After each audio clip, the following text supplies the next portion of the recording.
Marc. Marc, vous vouliez nous dire quoi précisément? Parce que vous êtes directement touché par le virus, c'est ça? Oui, j'ai ma fille qui est institutrice à Rosny-sous-Bois, qui est atteinte par le corona. Mais bon, pour l'instant, elle n'a pas de fièvre. Mais bon, elle a eu son médecin. Comment? Comment elle le sait alors? Son médecin traitant. Bah, qui il l'a elle-même testé. vient d'arrêter pour 15 jours parce qu'elle elle est positive. Voilà. D'accord. Et j'ai mon petit-fils qui était... Oui. Marc, pardon, c'est diagnostiqué ou c'est testé? C'est diagnostiqué. Et j'ai mon petit-fils qui est bouché. Et ben hier, il a arrêté parce que pareil.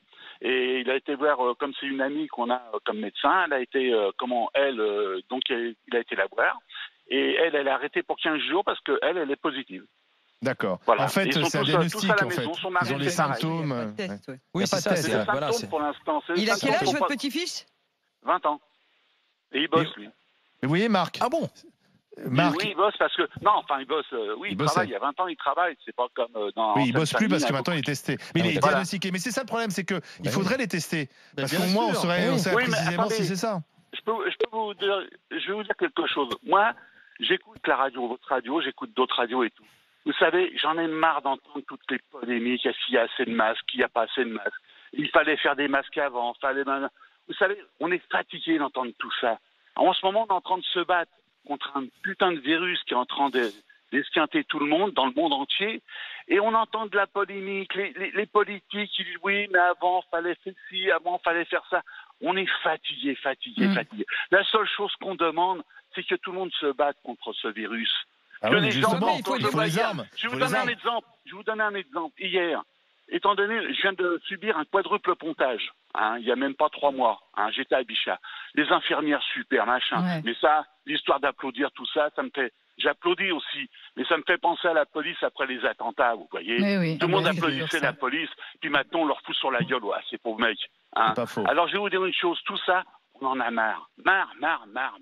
La Oui, seule mais voyez, chose que non mais Oui. Marc, je comprends votre coup de gueule. Néanmoins, les tests, c'est très intéressant. Hier, Olivier Véran, qui était, je ne sais plus sur quelle chaîne, le ministre de la Santé, nous explique que désormais, ça va aller à une vitesse des tests. Ils arrivent, et on sera le pays qui va le plus tester en Europe. Mais on est toujours le plus que les autres. Sauf que d'autres en Europe, comme l'Allemagne, ils testent depuis le début.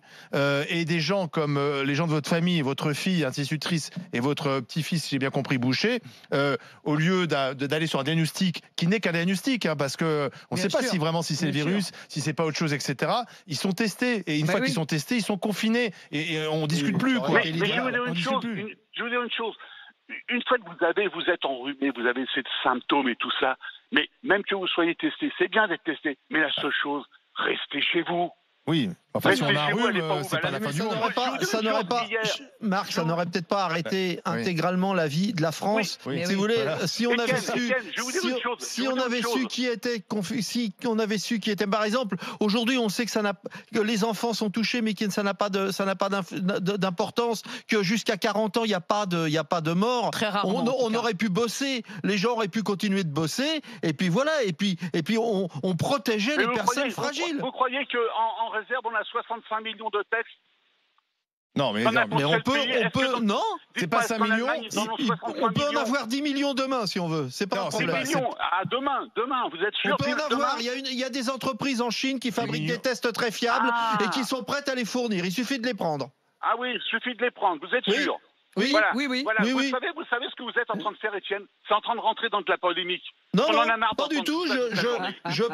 C'est pas de la polémique. Non, mais il faut juste dire aux gens que le combattre le virus, être solidaire, se serrer les coudes, avoir de l'empathie et aider les gens qui en ont besoin, ça c'est indéniable, ça ne se discute même pas. Ça ne nous empêche pas, en tant que citoyens, en tant que Français, et même ce qu'on veut, d'avoir aussi des coups de colère, de demande, parce que les angoisses sont présentes. Vous vous rendez pas compte que les gens ont peur, que c'est quelque chose d'exceptionnel, qu'il y a des gens seuls, qu'il y a des gens qui ont pas à manger, il y a des personnes âgées toutes seules, il y a des gens qui voient plus leurs enfants, il y a des gens isolés dans les EHPAD. Il faut comprendre aussi que l'humain, on lui a pas demandé d'appuyer sur un bouton, il y a un virus, fermez-la, taisez-vous, je veux plus entendre personne. Bien sûr que les gens veulent des tests, bien sûr que les gens veulent savoir où ils vont, bien sûr que les gens ont voté pour des gens au pouvoir qui sont censés justement conduire dans le pays pour l'unité nationale, la cohésion et les rassurer. Faut-il encore que les choses soient claires, limpides, vraies, justes, etc. Il ne faut pas demander aux citoyens d'être un abruti de mouton à qui on dit tu vas à droite, tu vas à droite, tu vas à gauche, tu vas à gauche, tu vas tout droit, tu te terres, tu te la fermes. Non mais attends, on a encore le droit aussi de nous exprimer, de nous indigner, de nous mettre en colère et d'exiger un certain nombre de choses, de clarté, de réponse. Non mais c'est pas non plus open bar, carte blanche, faites ce que vous voulez et nous les abrutis on se la ferme. Il faut arrêter parce que maintenant dès que quelqu'un l'ouvre, on lui dit oui mais tu respectes pas les soignants, oui mais tu respectes pas les malades. Non mais ça va, mais moi je respecte tout le monde et puis j'ai un profond respect pour tous les gens qui sont mobilisés. Mais il va falloir arrêter de nous dire unité nationale, fermez-la. Moi je suis pas d'accord. On remercie Marc d'avoir appelé au 32-16.